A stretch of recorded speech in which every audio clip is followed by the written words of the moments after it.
Hello, everyone. My name is Andres Diaz. Me and Will are back today for a big Marvel Plus Talk podcast. Today, we're going to talk about Loki, Episode 5, Journey into Mystery, and of course, we're going to discuss Black Widow. You had a chance to see the film, Will? Yeah, I did. Okay, okay. I was, I was concerned about because you were driving back here yesterday, and I was like, how you gonna have a chance to see that film? Like, Yeah, actually, I've seen it twice. oh my God, you're lucky. Oh my God. All right. Okay, because I'm trying to see it again, hopefully this week or whenever I have a chance. hmm But I guess before we do everything, let's kind of discuss first Loki before we do Black Widow. And so I think that's how we're going to do the order in the podcast, everyone. So, Will, what's your thoughts on Loki Journey into the Mystery? Yeah, I think this might be my favorite episode of the show so far. Yes, agreed. Uh, I thought just everyone involved was having a lot of fun with it. I thought the emotional arc of classic Loki was really well done. Um, there were a lot of cool special effects and stuff. A lot of funny moments and character moments. A lot of fun references to the comics. So Yes. Oh my God. We need to talk about that. Oh my God. Yeah, I totally agree with you. This one's one of the best, per opening episode for a series. And I we never I never say that, but I think this was the pinnacle of Loki. I think it did everything right to set up the series finale for this show.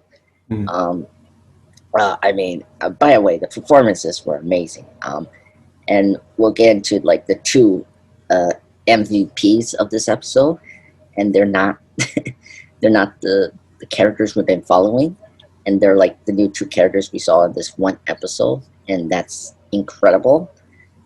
Yeah, this episode was amazing. I love it. Oh my God. It like it made the the post credit scene from the last episode so much more like better and exciting, you mhm. know, than disappointment, because I feel like some of the post credit scenes that set up something that you think would be cool, it doesn't pay off. This totally paid off. I was very impressed about how how they handled the tones of dark and funny at the same time in this episode. You know, we had a lot of laughs, and then but also we had a lot of dark and very sad moments with these characters. You know, especially with old Loki. And I mean, this episode reminded me a lot um the writer who wrote this episode was Tim yes, Tom Kaufman, who was involved with Rick and Morty. This episode felt a lot like the Rick and Morty, like the Castle of Ricks, right? Um, Yeah, yeah. Which yeah, is inspired by the Council of Reeds from yeah, Fantastic Four. uh-huh. Yeah. Yeah, and I just felt like they really milk everything about the different versions of Loki. And Will, I want to say something. I think you said that last week about you thought that the President Loki was going to be a variant, and it did came true.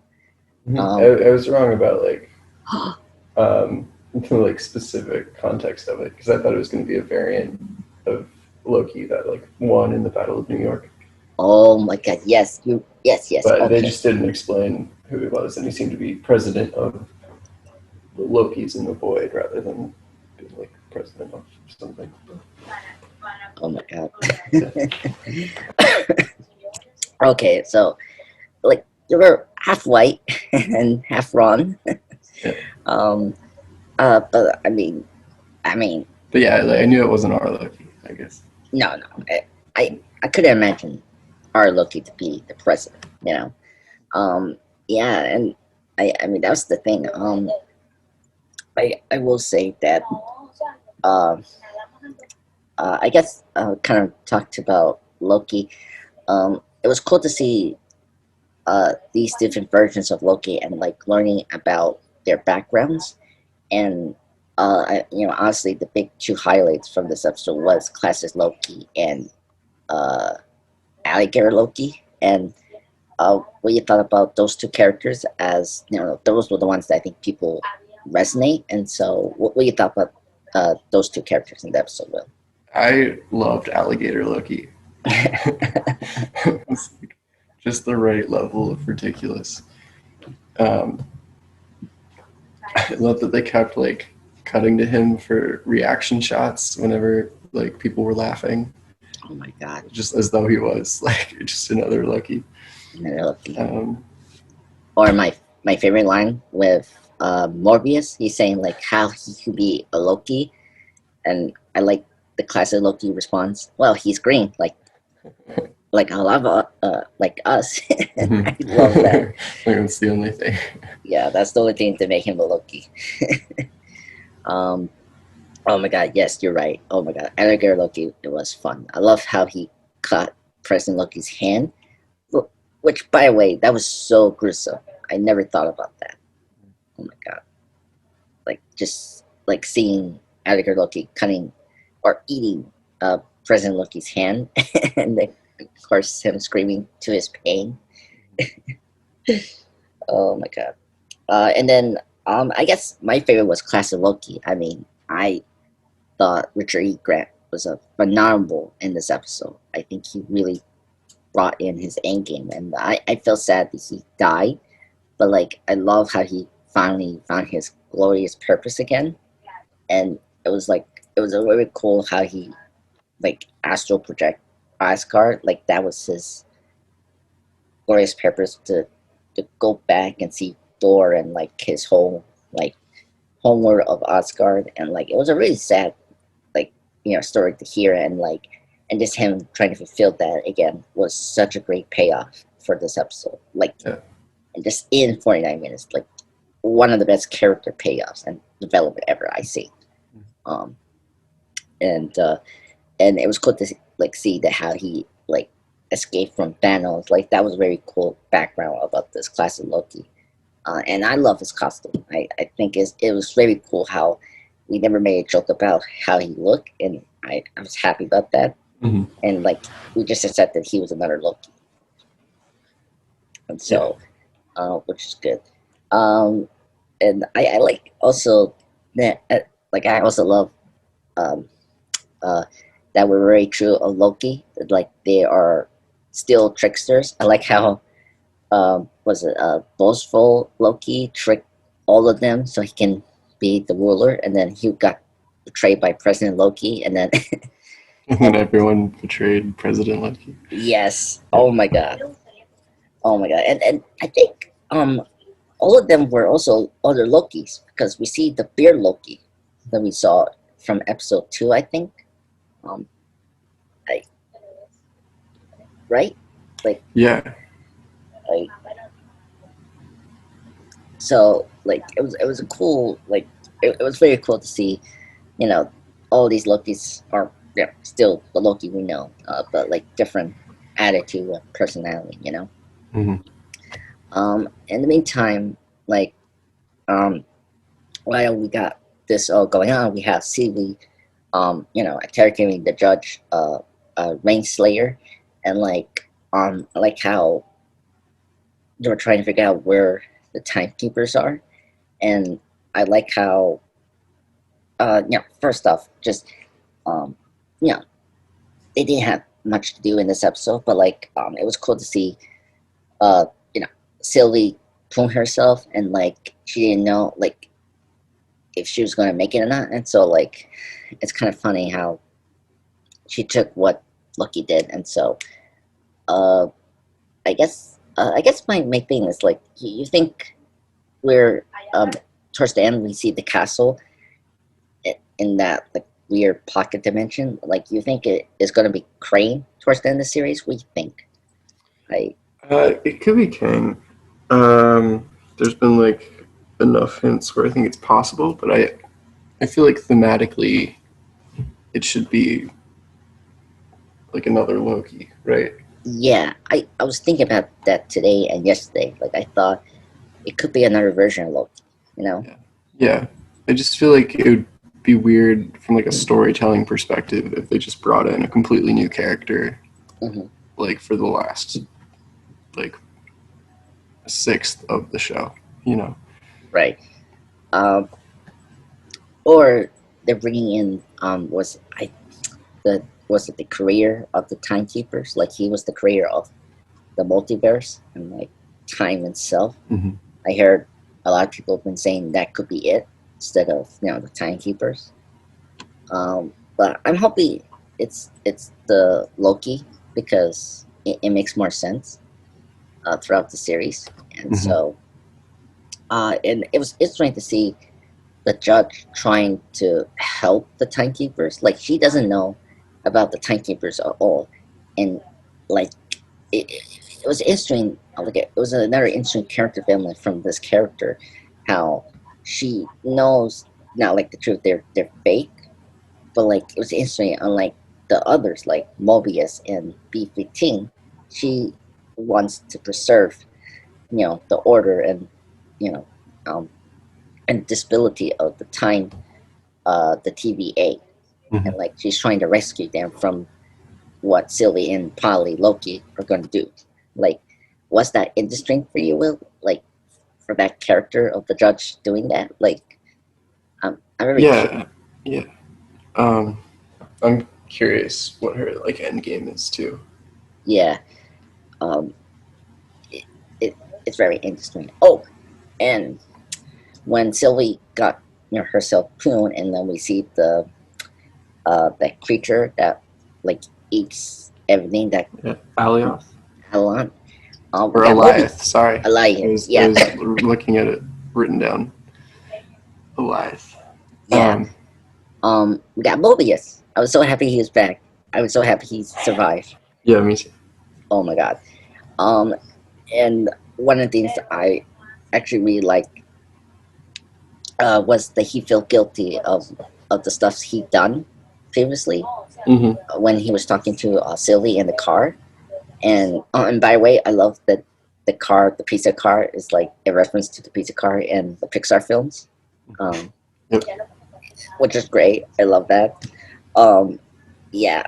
Oh my god, so amazing. Morbius was great in this episode as always, and I love the moment of Loki like hugging him, like he pulled his hand up to shake, Hmm. and it paralleled so much from the first episode where Loki didn't shake his hand in the first, but here he hugged him, and I love that moment. It was one of the it was tear jerking for me to see him hug Morbius, and like did Morbius mention like he was his favorite Loki? Um, Well, he made eye contact with Sylvie when he said that. So. okay, and that was, oh my god, that was funny. But oh my god, classic Morbius. I love that scene so much. Uh, it, oh my god, like it just shows how this Loki has changed completely, and in this whole like series, like he is a different Loki now. Hmm. And his relation and also Loki in his relationship with Sylvie is interesting. Like they're not like it's interesting. Like they're not like remotely interest like they have that spark, but like I think this is the first time like he found like a equal, like a friend he could trust, and like it was the first time he actually stood up with a friend and like didn't like run away and stuff like that, like Hmm. previously. And so it was cool how he was with Sylvie and tried to help her um, you know uh, project with that creature they need to do. And so that was a really great moment. Um, and I guess to like wrap things up because uh, we talked about uh, oh the references, because this was probably the best references and Easter eggs in any of the Marvel stuff. Um, Hmm. because you mentioned the Stark Tower last time, and the reason I like the Stark Tower wasn't called the Stark Tower. It was something else. Hmm. Um, it it was called, what was it? The Kang Tower, but spelled Yeah, yeah, Qeng. yeah.